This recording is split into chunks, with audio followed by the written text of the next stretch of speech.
तो दोस्तों IDBI bank ने अपने क्वार्टर फोर के नंबर को डिस्क्लोज कर दिया है। देखते हैं क्या है क्वार्टर फोर के नंबर्स के अंदर। लेकिन उससे पहले बता दूं कंपनी को उससे डिविडेंड की भी अनाउंसमेंट की गई है। 2 रुपये 10 पैसे के हिसाब से कंपनी आपको डिविडेंड देने जा रही है।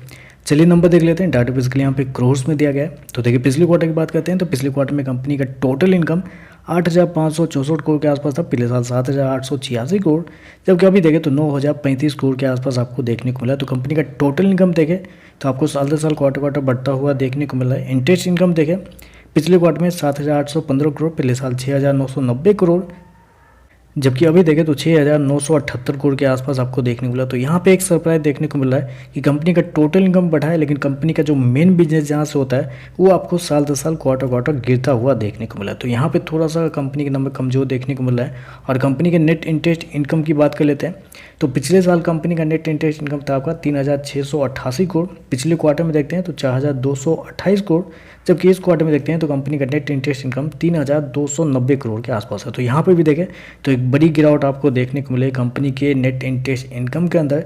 किसी भी बैंक के लिए ये सबसे इंपॉर्टेंट होता है। यहाँ पे देखें तो कंपनी के नंबर बहुत ही कमजोर देखने को मिल रहा है।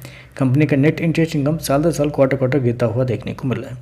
खर्चे की बात करते हैं तो देखिए पिछले क्वार्टर में 5,763 करोड़ खर्च किए थे, पिछले साल 5,711 करोड़, जबकि अभी देखें तो 5,840 करोड़ के आसपास आपको देखने को मिल रहा है। तो खर्चे देखें तो खर्चे बढ़ते हुए देखने को मिल रहा है। आपका इंटरेस्ट इनकम गिर रहा है और कंपनी के खर्चे बढ़ रहे हैं, ये तो गजब हो रहा है यहाँ पे।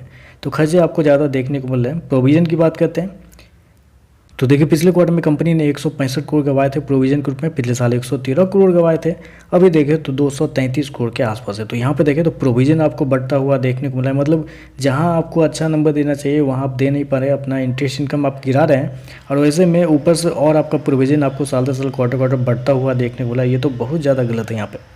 प्रॉफिट की बात करते हैं तो देखिए पिछले क्वार्टर में कंपनी का प्रॉफिट 1,908 करोड़ के आसपास था।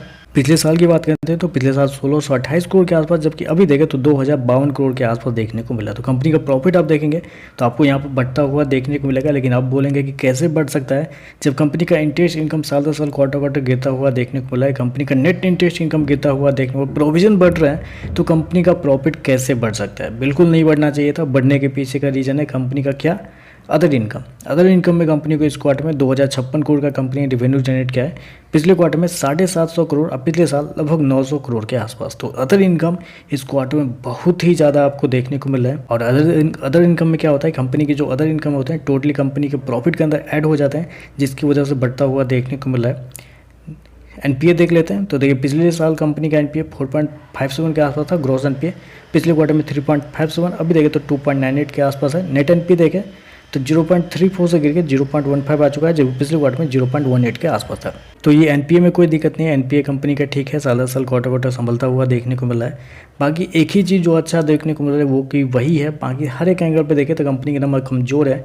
नेट इंटरेस्ट इनकम गिरता हुआ देखने को मिला है, इंटरेस्ट इनकम गिरता हुआ देखने को मिला है, कंपनी के एक्सपेंसेस बहुत ज़्यादा हैं और कंपनी के प्रोविजन बढ़ रहे हैं, लेकिन कंपनी का प्रॉफिट बढ़ा है। क्यों? क्योंकि कंपनी के अदर इनकम इस क्वार्टर में ज़्यादा देखने को मिल रहा है। तो चलिए बस आजकल बस इतना ही। वीडियो पसंद आए तो लाइक कीजिएगा, साथ में साथ चैनल को सब्सक्राइब जरूर कीजिएगा। धन्यवाद।